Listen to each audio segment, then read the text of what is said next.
Bonjour, alors dans quelques jours, on va voir le sommet Trump-Poutine en Alaska sur le conflit Russie-Ukraine.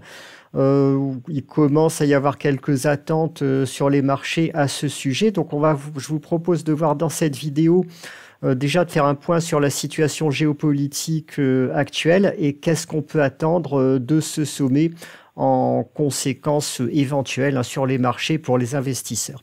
Alors d'abord, je vous propose de faire un rappel du cadre général déjà de la situation de l'Ukraine et des relations entre États-Unis et Ukraine. Donald Trump, visiblement, c'est quelqu'un qui n'a pas d'intérêt particulier vis-à-vis de l'Ukraine. C'est un pays dont il a à peu près rien à faire a priori. Par contre, il doit composer avec son électorat et dans son électorat, vous avez des républicains traditionnels, des républicains old school, donc qui eux sont bellicistes, ils veulent soutenir l'Ukraine contre la Russie massivement. Et au contraire, on a les MAGA, qui est le cœur de l'électorat de Donald Trump, qui eux sont isolationnistes, donc eux ils veulent surtout pas dépenser de moyens de vie humaine et d'argent pour un pays lointain. Alors on a eu un premier accord sur les ressources en Ukraine. Je vous ai expliqué que c'était complètement bidon parce que l'Ukraine n'a pas de ressources en matières premières vraiment significatives, en tout cas stratégiques. Donc c'était juste un prétexte pour dire aux MAGA si on aide l'Ukraine, c'est uniquement pour récupérer de l'argent sur les matières premières ukrainiennes. Ne vous en faites pas, on ne dépense pas d'argent inutilement là-bas, tout en satisfaisant l'autre camp, les républicains traditionnels, en trouvant un prétexte pour quand même soutenir un petit peu l'Ukraine. Et comme ça, donc on arrive à ménager la chèvre et le chou.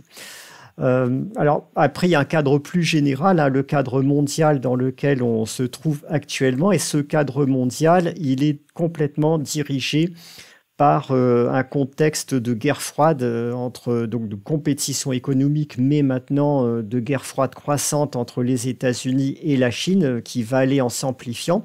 Et on peut dire que tous les conflits actuels, Russie, donc il y a Russie-Ukraine, Iran-Israël, récemment Inde-Pakistan aussi, Israël-Hamas bien sûr, ils s'inscrivent dans cette guerre froide. Donc la Chine et les États-Unis se lancent des guerres par proxy.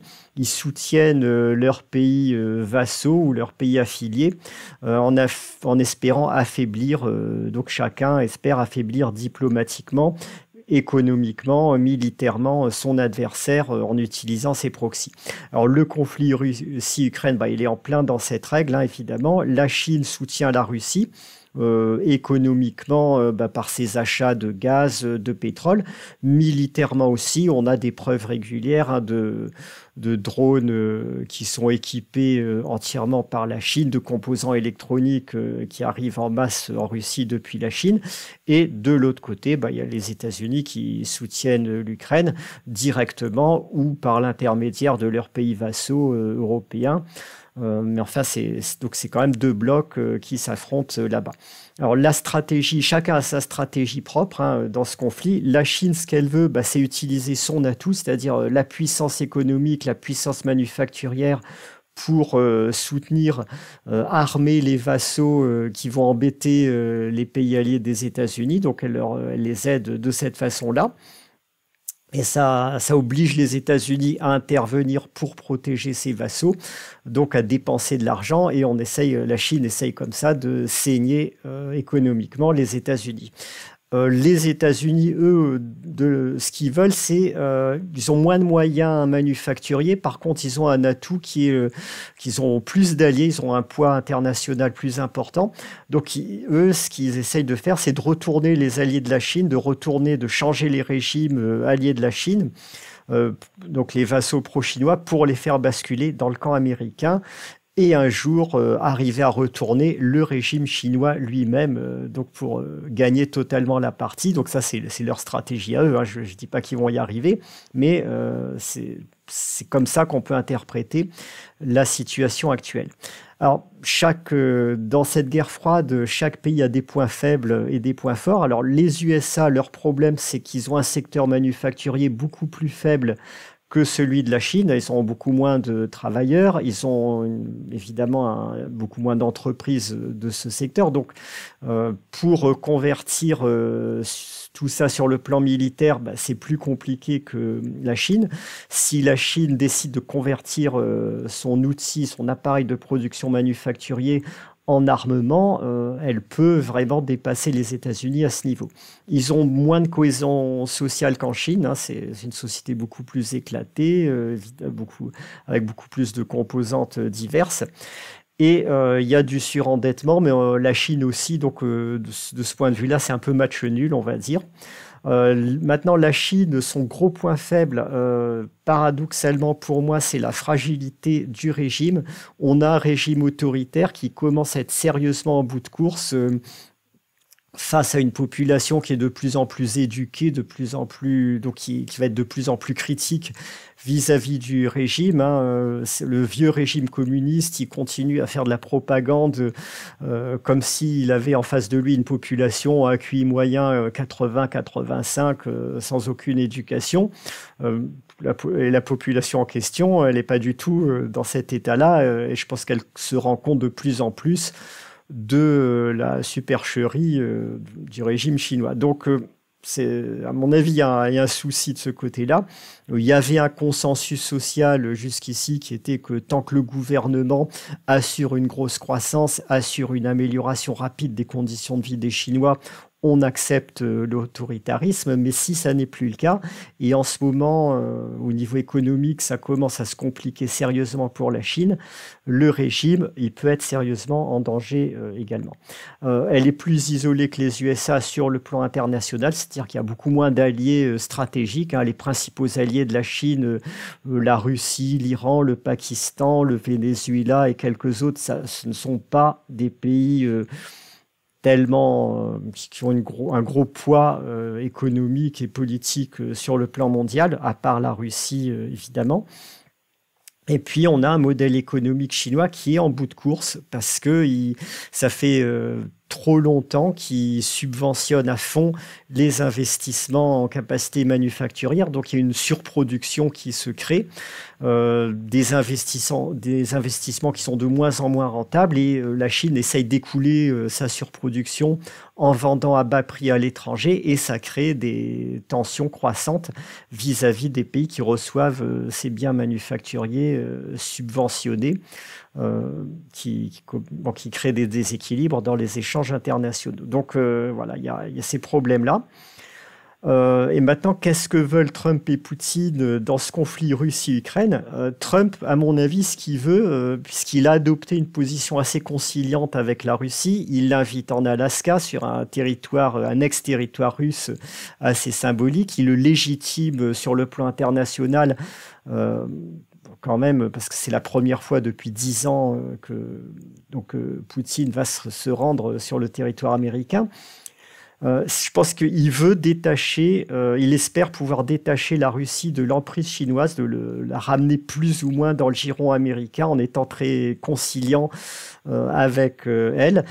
Et ensuite, il veut tirer les bénéfices électoraux politiques du faiseur de paix s'il arrive à stopper ce conflit Russie-Ukraine avant les élections mi-terme de 2026. Donc voilà, je pense que c'est les deux gros bénéfices qu'il veut exploiter, enfin qu'il voudrait obtenir en gérant cette négociation. Mais le souci, c'est qu'il va quand même devoir donner des gages aux républicains traditionnels. L'électorat MAGA ne suffit pas à sa réélection, ne suffit pas à avoir une majorité pour lui. Donc il ne peut pas lâcher complètement l'Ukraine. Il ne peut pas dire à la Russie, je vous donne l'Ukraine, vous faites ce que vous voulez en Ukraine, en échange de quoi vous adoptez une position beaucoup plus pro-américaine et beaucoup moins pro-chinoise à l'avenir. En plus, s'il faisait ça, de toute façon, ça aurait un effet catastrophique sur les alliés, sur les vassaux qui comptent sur la protection des États-Unis, qui auraient sérieusement peur d'être lâchés à l'avenir. Donc Taïwan, le Japon, les Philippines, l'Europe d'une certaine façon, et bien d'autres qui seraient inquiets de cela. Après les buts de Poutine, j'ai beaucoup plus de mal à comprendre depuis le début ce qu'il cherche, parce que sur le objectivement, ce conflit Russie-Ukraine est totalement contraire aux intérêts russes. Poutine a affaibli son économie avec cette guerre absurde.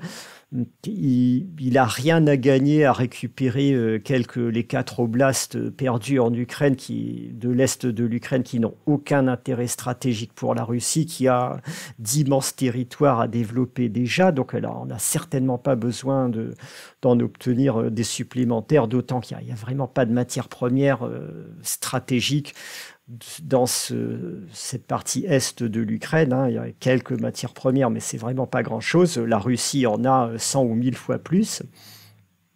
Donc il n'y avait aucun intérêt à lancer ce conflit. Poutine l'a fait. Donc s'il l'a fait, pour moi, il y a 2 options, il y a 2 hypothèses qui ne sont pas incompatibles. Ça peut être les 2 en même temps.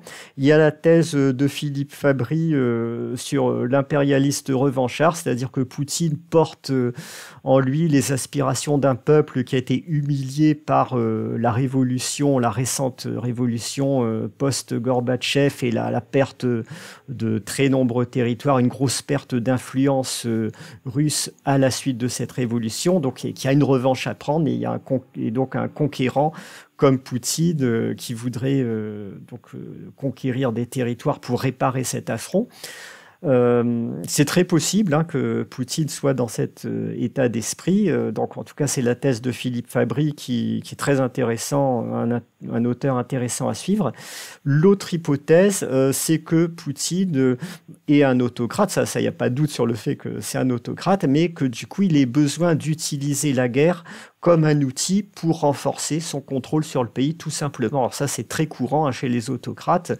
Le fait d'être en guerre permet de verrouiller la société, de verrouiller les contrôles, d'éviter toute dissidence, puisque dès qu'il y a un dissident qui se pointe, on peut dire que c'est un ennemi de la nation, qu'il est opposé aux intérêts vitaux du pays. On peut l'éliminer parce qu'on est en guerre, en loi martiale. Donc, c'est très possible aussi que ce soit le cas, et dans ces cas, il souhaitera continuer la guerre ou avoir une situation de conflit le plus longtemps possible pour maintenir cet état de fait et pas laisser de place à son opposition.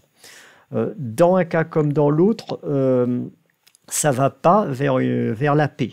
S'il veut la guerre pour bloquer l'opposition, il va continuer. Et s'il est dans une mentalité de revanche, d'impérialiste revanchard, il aura beaucoup de mal à accepter un compromis négocié avec les États-Unis sur l'Ukraine.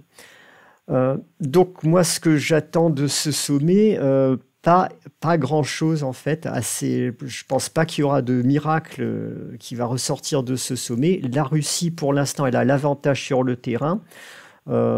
Poutine, on a vu jusqu'ici, à chaque fois, il a fait semblant de vouloir négocier un petit peu pour gagner du temps, pour reculer l'échéance de sanctions massives des États-Unis. Comme ça, il peut continuer son offensive dans de meilleures conditions. Trump... il a montré qu'il fonctionnait aussi un peu comme ça. Il lance des ultimatums et puis il les repousse sans arrêt. En Chine, il a encore repoussé de 3 mois son ultimatum commercial. Donc, il y a plus grande crédibilité sur le sujet. Et Poutine, je pense qu'il l'a compris et il veut essayer de jouer sur ce tableau. Donc, à mon avis, il va proposer il va donner quelques biscuits à Trump. Peut-être, il va proposer un cessez-le-feu partiel, des petites choses, mais ça ne sera pas une fin durable de conflit. Ça ne va pas être une vraie fin de conflit pour moi. Enfin, en tout cas, ça serait très surprenant qu'on arrive à une fin de conflit totale à la suite de ce sommet. Et puis, il y a vraiment le fait que militairement, en ce moment, la Russie a l'avantage et que ça ne va pas du tout l'inciter à faire des compromis sur l'Ukraine. Donc, voilà, peu de résultats concrets, mais peut-être quand même quelques biscuits à court terme. Et sur le plus long terme, au contraire, je m'attends à ce qu'on ait un conflit qui dure et qui puisse même s'intensifier, qui soit nourri par la guerre froide croissante entre les États-Unis et la Chine, qui vont utiliser la Russie et l'Ukraine plus que jamais comme proxy. Alors, pour les investisseurs, qu'est-ce que ça signifie ? À mon avis, le sommet ne va pas changer les fondamentaux du marché actuel. La guerre froide va se poursuivre entre les deux blocs, hein, États-Unis et vassaux alliés, et de l'autre côté la Chine et ses satellites. Bon, la hausse des dépenses militaires, elle est acquise, elle va durer, mais ça a déjà été archi anticipé par les marchés. Les ratios sont globalement très chers sur le secteur des valeurs défense, donc j'évite personnellement. Par contre, on va toujours avoir de l'inflation associée, des déficits budgétaires avec les dépenses de défense. Et du coup, aussi une hausse de l'activité manufacturière. Ça n'a pas été anticipé trop par les marchés. Donc, on a encore des secteurs qui sont proches d'un batik, les secteurs énergie, les secteurs matières premières, les valeurs manufacturières des côtés sont des moyens indirects de profiter ou de s'adapter au moins à cette situation de guerre froide à venir.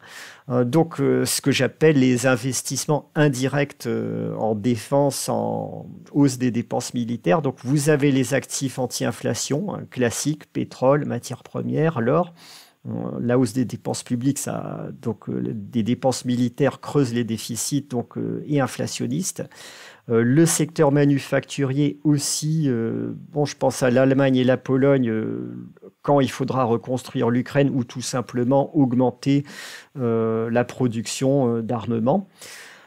Et puis, il y a les pays émergents qui s'inscrivent dans le cadre des besoins des États-Unis de découpler son économie de la Chine. Et là, l'Inde, l'Amérique latine, le Vietnam, le Mexique, tous ces pays-là sont des alternatives à la Chine et donc ils pourront bénéficier de cette redistribution, de ce redéploiement des importations américaines vers d'autres pays émergents. Donc voilà pour ce que je pense de ce sommet Russie-Ukraine. Il ne changera pas, à mon avis, les orientations stratégiques de long terme qu'on peut adopter sur les marchés en ce moment.